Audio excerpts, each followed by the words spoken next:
നവാഹയജ്ഞത്തിന്റെ ഭാഗമായി പാർവതി പരിണയ ചടങ്ങുകൾ നടത്തി. തഴവ കടത്തൂർ കാവിൽ ഭുവനേശ്വരി ക്ഷേത്രത്തിലാണ് നവാഹയജ്ഞം നടക്കുന്നത്. 17-ന് യജ്ഞം സമാപിക്കും. തഴവ കടത്തൂർ കാവിൽ ഭുവനേശ്വരി ക്ഷേത്രത്തിലാണ് നവാഹയജ്ഞത്തിന്റെ ഭാഗമായി പാർവതി പരിണയ ചടങ്ങുകൾ നടന്നത്.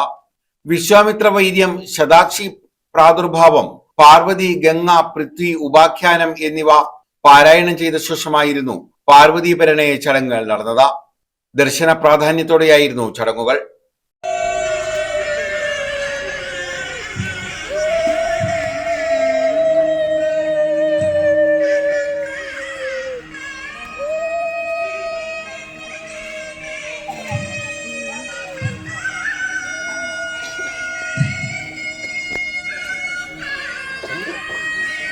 തുടർന്ന് ആചാര്യ പ്രഭാഷണം, അന്നദാനം എന്നിവയും നടത്തി.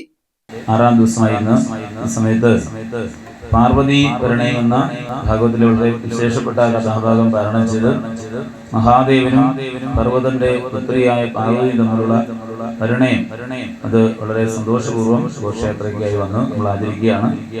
ശ്രേഷ്ഠമായ ചടങ്ങിൽ പങ്കെടുക്കാൻ ആഗ്രഹിച്ചെത്തിയിട്ടുള്ള എല്ലാ സജ്ജനങ്ങളെയും യജ്ഞമണ്ഡപത്തിലേക്ക് സന്തോഷത്തോടെ സ്വാഗതം ചെയ്യുന്നു. ഭഗവാനും ഭഗവാനിയും തമ്മിലുള്ള വിവാഹത്തിന് ശേഷം ശ്രേഷ്ഠമായ അർച്ചനാദി കാര്യങ്ങളും വഴിപാടുകളൊക്കെ നമുക്ക് സമയം നടത്താം. ജഗന്നാഥ ശർമ്മ പുലിമുഖമാണ് യജ്ഞാചാര്യൻ. നന്ദകുമാർ ശ്രീഷ്മം യജ്ഞഹോതാവും, ഇളംകുളം വിനോദ്, പാങ്ങോട് രാജേഷ്, മാർനാട് അഭിലാഷ് എന്നിവർ യജ്ഞ പൗരാണികരുമാണ്. ക്ഷേത്രത്തിൽ നടന്നുവരുന്ന നവാഹയജ്ഞം 17-ന് സമാപിക്കും. News bureau, Thazhava.